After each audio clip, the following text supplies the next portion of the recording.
It usually happens when I'm visiting any church in the country and I run into a Filipino Adventist who's over the age of 50 or 60 who was in the Philippines.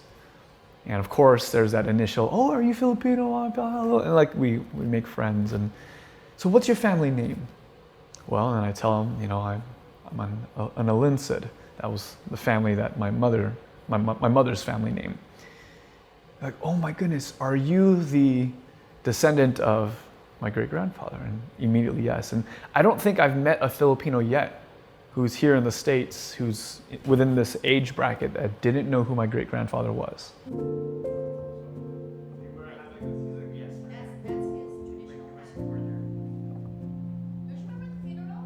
Okay, I know from what stories I've heard about my grandfather, being an evangelist or a minister back then, you gave up a lot. So from what I hear, my grandfather was gone a lot because he had several churches he had to visit, and he would just go from one to the other. And then if he had evangelism series, he'd be gone for long periods of time. So you give a lot of your family life. And then with Justin, because he's able to do it digitally, he actually gets to include his family.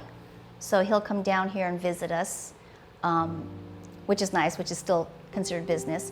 He can take his wife and his dog and not have to miss them. So I think those are big positives. Like when Justin first started the digital world, not a lot of people thought that it was going to really be something big. So he had to actually fight that. So you always will come across people that are negative, and that's just human nature. I like these pants. Those are good. Well, I knew very early on that Justin did not listen to anyone in particular, and when he wanted to do something, when he had his mind set to it, nothing would stop him. I know you're laughing because you could see it in him. So even as a child, but I remember very clearly, I was talking to Emily about this the other day, very, very clearly when he was probably about 3. He was, like good Filipino parents, sit here and sing a song so that you could sing it to the grandparents or whatever. And he was singing a song. And I remember in my head, God has a special plan for you. Let me tell you the background of Justin. Justin is what I call my challenging child. He challenged everything that that anyone would put in front of him. He was ADD, ADHD. He was bouncing off the walls, very active. I had to be very creative in trying to disperse his hyperactivity. And so kids like that get the bum rap. People don't understand that you need to divert their attention another way. And so some people weren't looking at him very highly, even family members. But I remember when he was singing, I think he was singing the song, Zacchaeus was a wee little man. I think I have it on video. Someone has it on video. And I remember that, during that day someone had said something negative about him, but I was watching him sing and I said, and that came into my head, just go with it, continue guiding him because God's got something special for him. I just didn't know what it was. And I just had to go with it. I didn't have that with his younger siblings, just him. So the voice spoke to me very clearly. My grandfather wanted my dad to be a pastor, so it skipped a generation. Skipped a generation. It skipped 2 generations. Wait, Dad, it skipped 2 generations. Yeah. It skipped 2 generations. I've been here in America for 50 years. Here, there's no comparison. Very different, very different. Oh, there, you meet these people over and over. Whenever there are some special meetings, they're usually there and they remember you.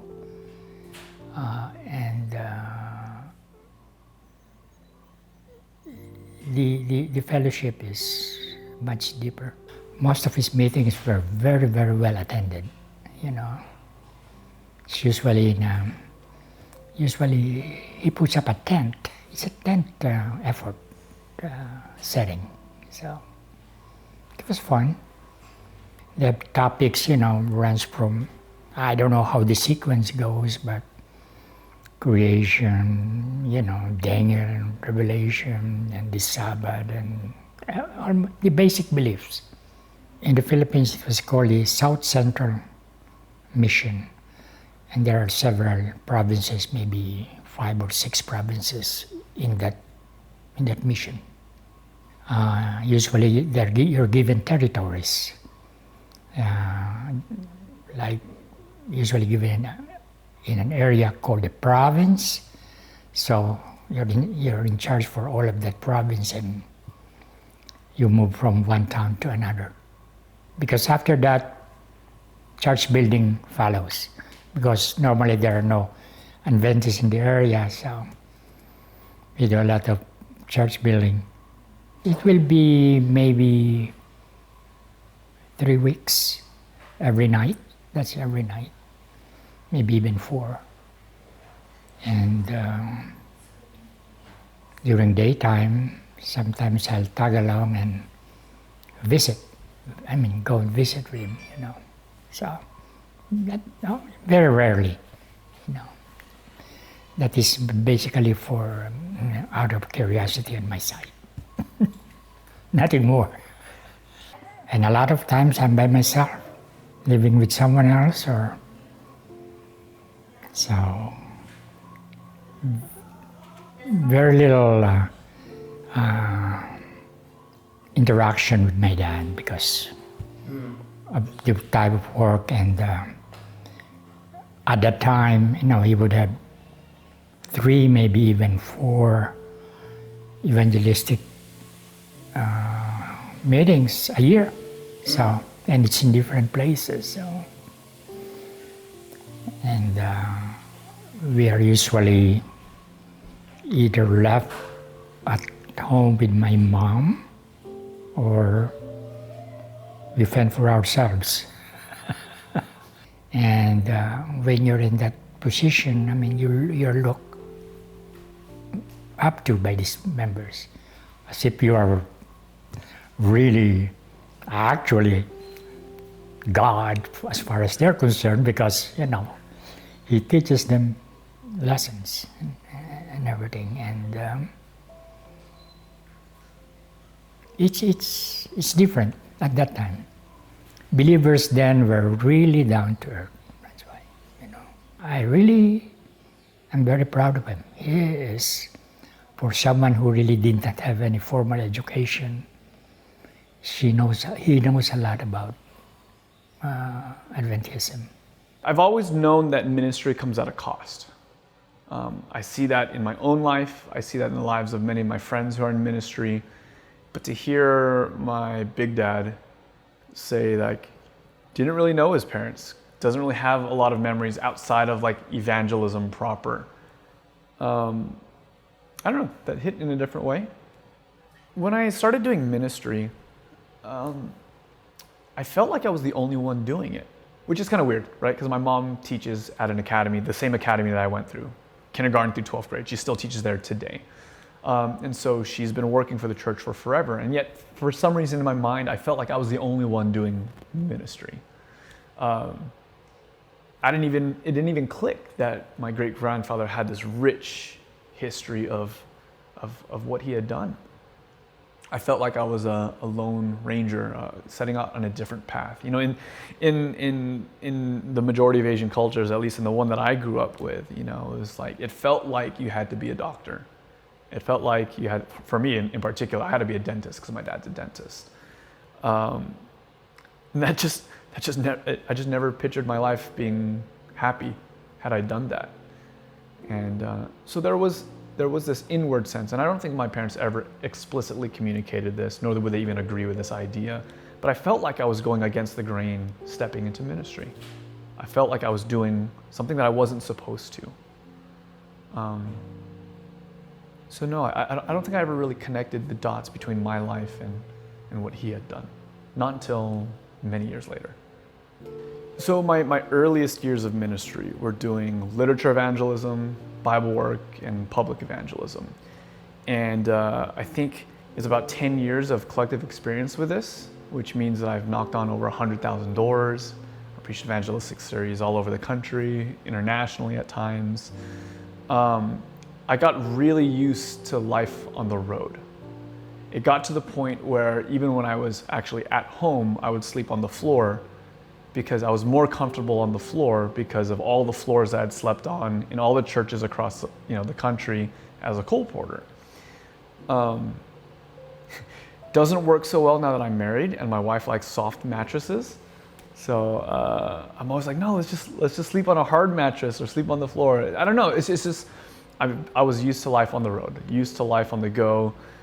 This mentality that we're just passing through. And like the song, like this world's not my home. It really felt like that was true. So I did a lot of that kind of ministry. And I don't know how I found a woman who was willing to put up with all that. Our first year of marriage, I spent 167 days out of the house traveling for ministry. And that was really hard. So when I hear about how my grandparents, like how that impacted their childhood even, how that impacted my parents, and I don't know, I guess I'm proud of the legacy. I got to go to the Philippines a couple of years ago and stand in the building that my family helped in more ways than one kind of lift up. And there was a sense of pride there. And so I am very proud of our legacy. But when I think about the cost that was associated with this legacy, I wish there was a different way. I wish that it didn't have to come at the expense of family. Doing digital ministry is awesome. It's good in every which way that I still believe that doing something like literature evangelism or public evangelism is good. You have the ability to reach large groups of people. But the difference now is I don't have to actually pour in blood, sweat, and tears. I don't actually have to carry a 30-pound bag of books running around in the 95-degree, 100-degree heat for 8 hours a day. So there's a convenience in that. So I'm really grateful for that piece. And I think there's something to be said of being able to do it with people that you love. Being able to partner in this ministry with my mom, with my wife, with friends. And there's something about being out there on the internet that I think gets you outside of the bubble that's so easy to exist within when you're an Adventist, because you're reaching everyday people now. But I think over the years, I've come to realize that God is much bigger than Adventism. Certainly God is in the Adventist Church, I believe that. But I also believe that God's elsewhere. And the real goal of the true evangelist is to win people to Jesus. And maybe that means to bring them into the Adventist Church. But I think I've become more comfortable over the years with the idea that maybe it's not. If I can bring people to Jesus, but I don't succeed in bringing them to the Adventist Church, I might have been disappointed at earlier stages of my life. But now I think that's still a win. That's the best win that I could hope for, is to introduce people to Jesus.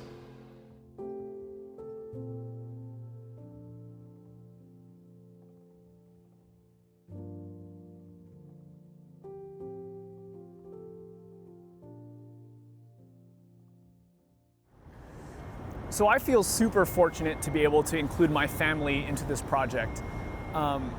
Last year, my grandmother passed away, and in the months leading up to her death, I had thought on many occasions how it would have been such a good use of time to sit down with her, to interview her, to hear some of her stories, and to capture them forever, to pass on to my kids and their kids and their kids.